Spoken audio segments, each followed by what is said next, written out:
मैं राजपूत का बेटा हूं गहलोत साहब, आपसे वादा करता हूं ऐसा कोई काम नहीं करूंगा, कोई काम नहीं करूंगा आपकी आंख शर्म से झुके। आपका ये बेटा बेबो की तरह दूसरा बेटा है, ऐसा काम करूंगा, ऐसा काम करूंगा, हर दिन आप मेरे को याद करोगे कि बेबो का जैसा मेरा बेटा करण सिंह है।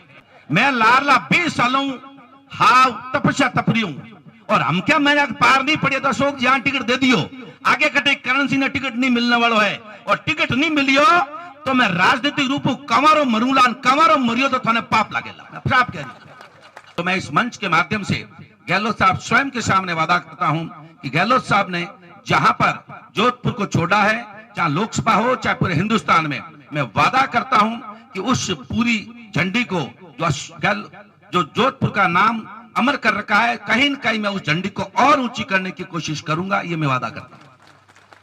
मैं ऐसा कोई काम नहीं करूंगा जिससे कि जोधपुर लज्जित हो, और स्पेशल अशोक गहलोत साहब और मेरे आपके कांग्रेस के नेताओं को और कार्यकर्ताओं को नीचा देखना पड़े, ऐसा कतई नहीं करूंगा। मैं आपसे वादा करता हूं कि मैं जिस तरीके से आज, चूंकि ये तो एक पारिवारिक प्रोग्राम है, पर मुझे कुछ बोलना पड़ेगा। वर्तमान में जो सांसद महोदय है वो इतने बड़े नहीं है, अभी उनको हो सकता है पद उनको बड़ा मिल गया हो। गहलोत साहब कहते हैं कि रगड़े के बिना जो पद मिलता है ना तो आदमी का दिमाग खराब हो जाता है। उनकी रगड़ाई हुई नहीं थी, और 2014 में सीधा टिकट लाए और कैबिनेट मंत्री बन गए और वापस बन गए। तो आज हमारे मारवाड़ में तो कायदा होता है कि अपने से बड़े का सम्मान किया जाता है। भाई हम तो कांग्रेस में हैं, आपने गहलोत साहब के बारे में 50 बात बोली होगी, कोई बात नहीं, आप विपक्ष के नेता के रूप में बोली होगी, पर आपने तो जीजी को भी नहीं छोड़ा, उनको भी कह दिया कि ये तो बुजुर्ग हो गई है इसलिए इसका दिमाग खराब हो गया। इस तरीके का सोच हमारे मारवाड़ में नहीं होता है। इसका एकमात्र कारण है चूंकि वो उधर सीकर से आए हैं और सीकर के रहने वाले हैं, तो सीकर के रहने वाला आदमी ऐसी बात बोल सकता है, मारवाड़ का बेटा इस तरह की बातें अपने लोगों के लिए कभी नहीं बोल सकता, ये मेरा वादा है। साथियों, मैंने जैसा कहा है कि जिस तरीके से आदमी की सोच होती है कि आदमी की खुद की सोच क्या है, ये बुंगरा कांड यह हुआ था जिसमें करीब 49 लोग एक ही परिवार के शेरगढ़ में डेथ हो गई थी। 3 दिन उसको डेथ हुए हो गए। जब वहां पर काफी लोगों ने बात करी, भाई कुछ इन लोगों को होने वाली होनी तो हो गई अनहोनी, पर कुछ लोगों का सहायता की जाए। तो मैंने भी 3 दिन बाद में वहां गया भूंगरा, तो मैंने जाके सबसे पहले अपनी तरफ से, मैं ज्यादा बड़ा आदमी नहीं हूं पर जितना मेरे को लगा कुछ करना चाहिए तो मैंने काम करनी शुरुआत करी। तो मैंने 50-50 हजार प्रत्येक मृतक परिवार की सहायता करी, तो करीब 24.5 लाख रुपए की घोषणा मैंने करी। उसके बाद सब में उसकी ललक लगी और सबने पैसे दिए। जब सोशल मीडिया चला तो हमारे एमपी साहब को भी उसको फॉलो करना पड़ा, और 10 दिन बाद में, 7 दिन बाद में उन्होंने 51 लाख की घोषणा करी। मेरे द्वारा दिया गया 24.5 लाख तो मैंने उसी 5-7 दिन में जमा करा दिया। और आपको जान के हैरानी होगी कि एमपी साहब के वो 51 लाख रुपया जब अभी वो देवराज जयंती पे बाबू सिंह जी ने उनको टाइट किया, उनके लकड़ किया, तब जाकर के 51 लाख रुपए उन्होंने दिए। ये नीयत बताती आदमी। बात ये नहीं है, ऐसा नहीं है कल आप गहलोत साहब का आशीर्वाद मिल गया ना आपका मिल जाएगा, मैं एमपी में चला जाऊंगा तो सब काम करा दूंगा। सब काम मेरे हाथ में नहीं होते हैं, पर मेरी नीयत क्या है, ये आदमी की बड़ी पहचान होती है। यहाँ आपको पता है ये अपना कोरोना कितना बुरा काल आया। कोरोना काल में जब मेरे को जितना काम करने का मौका मिला, मैं कोई एमपी एमएलए प्रधान प्रमुख नहीं था, पर मुझे लगा कि मैं जोधपुर का बेटा हूं और मेरे भगवान ने मेरे को कुछ एक्स्ट्रा पैसा दिया है, और वो एक्स्ट्रा पैसा मैं अगर किसी जरूरतमंद आदमी के काम नहीं लाऊं तो फिर मेरे पैसे में कोई मतलब नहीं है। पहले कोरोना काल में भी मैं कलेक्टर के पास चला के गया और मुख्यमंत्री कोष में 11,11,000 दिए। मैं घर आया, पीछे एडीएम साहब का फोन आया कि करण सिंह जी आपने पैसा तो दिया, अच्छी बात है, पर एक कुड़ी में और ये नांदड़ी साइड में अभी जबरदस्त कुक मिल नहीं रहे हैं। उस समय जबरदस्त लोगों में दहशत थी और ये खाना नहीं बन रहा है, लोग भूखे सो रहे हैं। मैं मेरे गांव जैसा गांव के मिल नहीं सकता। मैं मेरे गांव में गया, गांव वालों से मैंने कहा तो गांव वालों ने कहा हम तैयार हैं साहब, मरेंगे तो मरेंगे पर खाना बनाएंगे। तो रोजाना के 25,000 पैकेट करीब 1.5 महीने तक ऊंचाड़ा गांव से रेजिडेंसी होटल से कलेक्टर साहब भेजते थे तहसीलदारों को और वहां से बांटते थे। सेकंड कोरोना काल आया, कोरोना काल में मैं कलेक्टर के पास गया तो कलेक्टर बोला टाइम खराब मत करो, अगर यहाँ हमको जरूरत है तो सिर्फ ऑक्सीजन प्लांट की है। मैं मेरे ऑफिस गया, मेरे खुद के सोर्सेस से पता किया कि क्या हो सकता है, कैसे हो सकता है। उन सोर्सेस से पता करके 60 लाख का एक ऑक्सीजन प्लांट जिसमें कि 90 सिलेंडर पर डे पैदा होते थे, वो मैंने 30 लाख एडवांस भेज के कलेक्टर साहब को ले जाके कागज पकड़ाया। कलेक्टर साहब ने कागज देखा कि ये क्या हो गया, अरे ये कैसे हो गया। एडीएम साहब को बुलाया कि कर्नल सिंह जी को बिठाओ और क्या कर सकते हैं। फिर मेरी बात माननीय उस समय सीएम साहब से भी, गहलोत साहब से भी उस समय कुछ अड़चने आई। उन अड़चनों के लिए मैंने वर्तमान मेंबर ऑफ पार्लियामेंट से भी बात करी, पर हमें ज्यादा कोई उसमें सहायता नहीं मिली। पर हमने हमारे हिसाब से वो 60 लाख का प्लांट लाए और उसके बाद वो 60 लाख का प्लांट आज के दिन टीबी हॉस्पिटल में लगा हुआ है।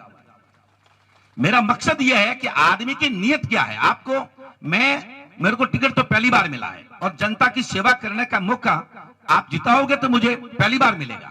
मैं जीतूं या हारूं, मैं ये वादा करता हूं कि मेरे लिए कांग्रेस का टिकट भी 100 बार जीतने के लायक है, 100 बार।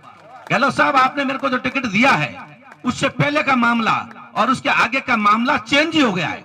मेरी तो रेपुटेशन ही चेंज हो गई गहलोत साहब। आज फट से आपने मेरे को गाड़ी में बैठा दिया, अब मैं भी देखूंगा आपने मेरे को पास में बैठा दिया। इससे ज्यादा आदमी को क्या चाहिए।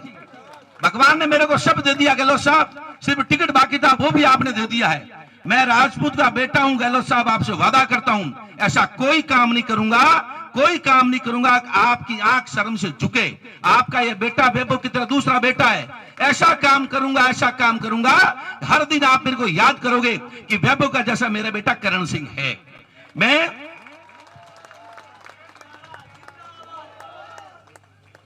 मेरा निवेदन है कि मैं हमेशा कांग्रेस पार्टी, मेरे को पत्रकार पूछते हैं कि आप क्या करोगे, ये तो भगवान राम के नाम पर चुनाव लड़ रहे हैं, ये कह रहे हैं ये तो मोदी के नाम पर चुनाव लड़ रहे हैं। उनके तो मोदी जी आपके कौन है। मैंने कहा उनके मोदी जी मेरे भगवान श्री राम है, भगवान श्री राम मेरे को जिता देंगे। वो बोले कि आपके कौन है, ये तो मैंने कहा भाई हमारा कांग्रेस पार्टी का हमेशा विकास के नाम पर हम चुनाव लड़ते आए हैं, हम विकास के नाम पर चुनाव लड़ेंगे। हम सबसे पहले तो पूरा प्रयास करेंगे कि जो जोधपुर में भी प्रॉब्लम है और बाहरी क्षेत्र में भी प्रॉब्लम है पानी की, पूरा प्रयास करेंगे कि हम पानी लाएं। आपको पता है कि अभी ये जल मंत्री होते हुए ये तीसरी इंदिरा कैनाल की तीसरी लाइन आ रही है, वो भी माननीय गहलोत साहब के द्वारा 1400 करोड़ रुपए सैंक्शन हुए हैं। अगर वो एमपी साहब और मंत्री जी चाहते तो 1400 करोड़ रुपया सेंटर से देते तो 1400 करोड़ रुपया दूसरी जगह काम आते थे, हम और काम कर लेते। अगर आपने जनता जनार्दन ने उनको मंत्री बना दिया, एमपी पहले बना दिया, मंत्री बना दिया, मंत्री एमएलए बनने के बाद में अगर 10 साल में उन्होंने एक ईंट जोधपुर में लगाई हो तो मेरे को बता दो, नहीं तो मेरे को तो पता है। आप एमडीएम हॉस्पिटल जाके देख लो कि 10 साल में उसकी 15 साल में क्या फिजा चेंज हुई है। एक ईंट भी अशोक गहलोत साहब के अलावा कोई बीजेपी के आदमी ने लगाई हो तो मेरे को आके बता दे। और यहां से रवाना हो एम्स से रवाना होके और आप बावड़ी तक जाओ, इतने बड़े इंस्टीट्यूशन। साथियों, मैं पूरे हिंदुस्तान में नहीं पूरे वर्ल्ड में घूमता हूं, एक शहर में इतने इंस्टीट्यूशन हो ही नहीं सकते। आप एम्स ले लो, आप लॉ कॉलेज ले लो, आप निफ्ट ले लो, आप पुलिस यूनिवर्सिटी ले लो, आप आयुर्वेद यूनिवर्सिटी ले लो, आप आईआईटी ले लो, और कई काम ऐसे हैं। अभी पॉलिटेक्निक कॉलेज में इतना बड़ा हॉल बनाया है, आपको कल्पना ही नहीं, उस पैसे कहां दिए हैं आप गिना ही नहीं सकते। और इसके तुलना में आप एयरपोर्ट को 10 साल हो गए, अब वो थोड़े थोड़े डंडे बाहर निकलने लगे। एक रेल का टाइम ये चेंज नहीं करा सके। एम्स में पूरी मारवाड़ की मांग है कि एम्स का नाम मीराबाई के नाम करा दिया जाए, और ये तो नाम को चेंज करने के मास्टर है भारतीय जनता पार्टी वाले। तो हमारे एम्स का नाम ये मीराबाई का नहीं करा सके, हॉस्पिटल कोई नया ला नहीं सके, रेल ये ला नहीं सके। ये जो अपनी क्या कहते हैं एलिवेटेड रोड, इन्होंने 2.5 साल पहले एक एलिवेटेड रोड के लिए मैंने देखा एक दिन तो पूरा एयरपोर्ट जाम था। मैं भी कहीं से आया, 1 घंटा बाहर निकलने में लगा, ढोल थाली गुलाल फुलाल बोर्डिंग सब चल रहे हैं। अरे मैंने कहा क्या हुआ कि एलिवेटेड रोड गजुबना सैंक्शन करा के ले आए। सर्किट हाउस गया तो वहां भी भीड़। मैंने वापस देखा अभी 15 दिन पहले, महीने 1.5 महीने पहले, कि गडकरी जी हाथ हिला रहे थे। अरे मैंने कहा क्या हुआ कि साहब गडकरी जी कह रहे हैं कि हम वो एलिवेटेड रोड बना रहे हैं। तो मुझे बताओ 2 बार एलिवेटेड रोड कैसे बनेगी गजुबना, तो बता दो 2 बार किधर बने। पहला था बनान गया और हम भी बना दियो। आप अभी इन्होंने यहाँ पे आपका ये हमारे जोजरी रिवर फ्रंट में कह रहे हैं यहाँ तो अंग्रेज आलेला, चारों करने काम अंग्रेज आलेला। रिवर फ्रंट पिछले 10 साल से कहते आ रहे हैं तो रिवर फ्रंट रो पतो नहीं, एक भी काम विकास रो करायो नहीं है। मैं तो आप वही निवेदन करूं हूं कि मने जोधपुर रा लाडला और हिंदुस्तान रा सबसे बड़ा नेता अशोक गहलोत साहब टिकट दियो है। आप मने, मैं तो थोड़ो बैठो हूं, मारो गांव जो बैठा हो ने उठू 8 किलोमीटर माते ऊंचाड़ो गांव है और ये शिक्करा रहने वाला है। 10 साल में टक्कर रो काम करियो नहीं, खुद ने 50 करोड़ मिलिया, उम्मीद 40% लैप्स हो गया है, विकास रो काम है करे नहीं और खुदरा रुपया भी दे नहीं सके। तो आप वही निवेदन करूं कि शिक्कर वाला ने 2 बार आप अगर आशीर्वाद दे दियो तो जोधपुर रे बेटा ने भी आप 2 बार आशीर्वाद दे दीजो। अगर आप आशीर्वाद दोला तो मैं आपने वादो नहीं थियो तो थाने पाप लागेला बता दूं।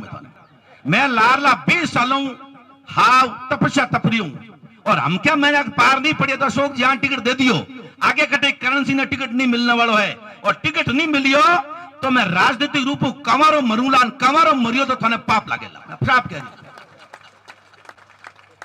आप मारो निवेदन है गजूबना कहवे है कि भाई आ तो जो मुकाबलो है और बीजेपी और कांग्रेस के बीच नहीं है और करण सिंह गजेंद्र के बीच नहीं है और तो उन विचारधारा के बीच है।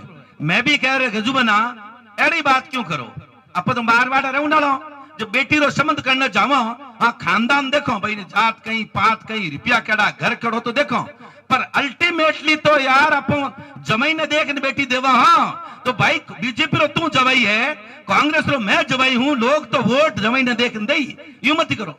और थे विकास करा नहीं सकिया, थे विकास नहीं करा सकिया, थे वोट मांगना अधिकार नहीं हो।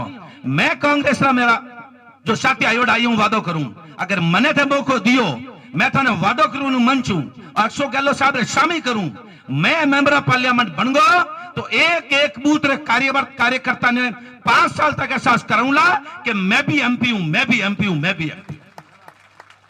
आप रे बिना इन्वॉल्वमेंट रे बूथ रे कार्यकर्ता रे बिना इन्वॉल्वमेंट रे कांग्रेस पार्टी जिंदा नहीं रह सके।